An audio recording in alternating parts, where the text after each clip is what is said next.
විනාශ වෙලා යනවා.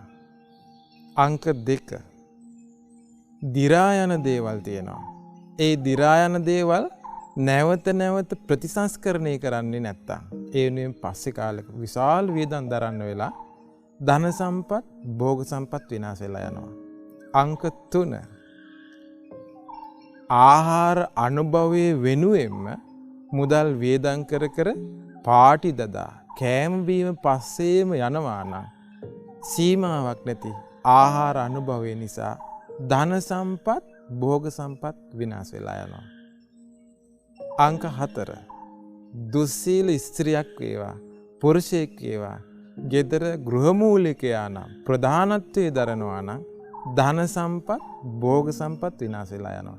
ඕන් ඔය හතරේ නිදහස් වුණාට පස්සේ ඔබට සල්ලි උතුරන සැපවත් ජීවිතයකට මගක් වේවි. නමෝ බුද්ධාය.